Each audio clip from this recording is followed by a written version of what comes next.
लोकतंत्र हत्यारों से, लोकतंत्र हत्यारों से, लोकतंत्र हत्यारों से। महाराज श्री भारत माता की। आज संत समाज 7वां दिन है। जिस जिले में विधानसभा का चुनाव होना, उपचुनाव, जहां गद्दारी की है, लोकतंत्र की हत्या की है, उसी के तहत पूरा संत समाज हर जिले में प्रेस कॉन्फ्रेंस के जरिए, चूंकि कोरोना जैसे महामारी है, उसको देखते हुए हम लोगों ने गली मोहल्ले जाने की बजाय केवल जिले में प्रेस कॉन्फ्रेंस कर रहे हैं। उसके आपके द्वारा जनता जनार्दन से अनुरोध कर रहे हैं कि आपका दिया हुआ वोट इन 25 गद्दारों ने बेच दिया है। इन्होंने आपको बेच दिया है, ये खुद भी बिक गए। मुझे लगता है कि अब धर्म और अधर्म की लड़ाई आ गई।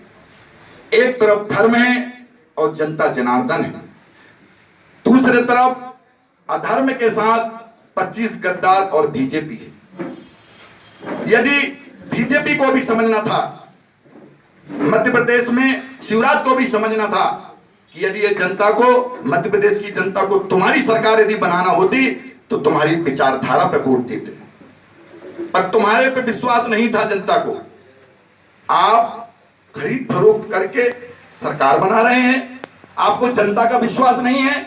जनता ने 15 साल दिए थे, अरे आपने 15 साल काम जो नहीं किया वो कमलनाथ सरकार ने 15 महीने में काम करके दिखाया है। अब धर्म और अधर्म की लड़ाई है, सत्य और सत्य की लड़ाई है।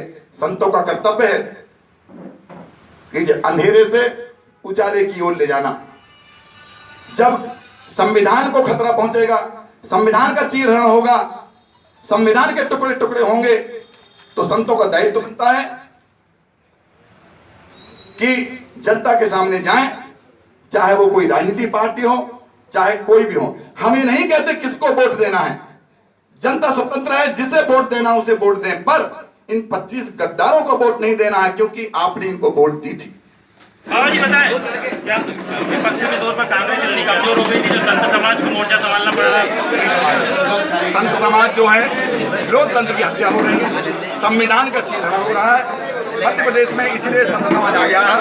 और हम लोग नहीं कहते किसको वोट देना है, किसी को वोट दें। जनता जहां देना चाहता है, मतदाता जहां वोट देना चाहता है, जो उचित समझे उनको ना दें जिन्होंने 25 गद्दारों ने गद्दारी की। बाबा जी, एक अहम सवाल ये है कि अभी जो जिन्होंने पार्टी बदली है उनको आप गद्दार कह रहे हैं। ये जब संकट आया था तब आपने भी बयान दिया था कि 4 विधायक जो हैं आपके संपर्क में हैं, जो जब चाहेंगे कमलनाथ जी से मैं मिलवाऊंगा। सुनिए, हमारे संपर्क में रहे हैं, परंतु हम ऐसे काम नहीं करने देते।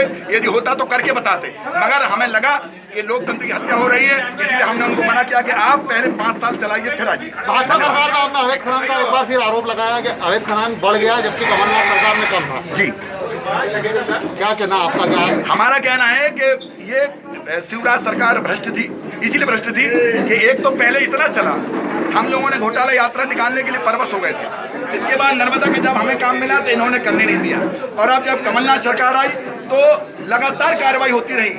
जब कुछ परसेंटेज कम हुआ तो आने वाले समय में जैसी फिर पुनः सरकार बन गई, तोड़ मरोड़ के, खरीद फरोख्त के इन्होंने फिर सरकार बना ली।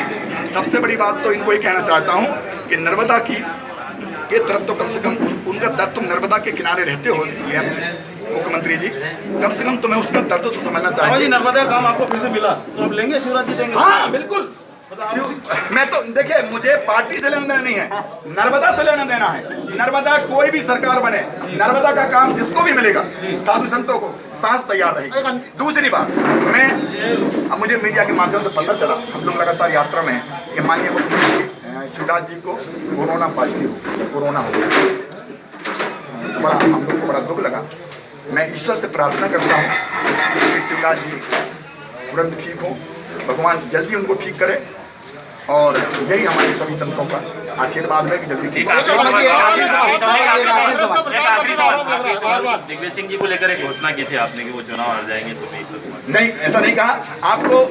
यही तो बात है, किसी बाबा कोई दूसरा करे। हमारे कंप्यूटर बाबा फेमस है, कई बार मुझे कई फोन भी आए, मैंने उन्हें समझाया कि मैं मिर्ची बाबा नहीं कंप्यूटर बाबा हूँ। अच्छा, कांग्रेस का प्रचार करने का आरोप लग रहा है लगातार। अब कोई लगाए, किसी को आपको भी कुछ भी लगा सकते हैं कि आप पक्ष वाले दिखाते हो, तो इसके लिए कुछ नहीं कर सकते।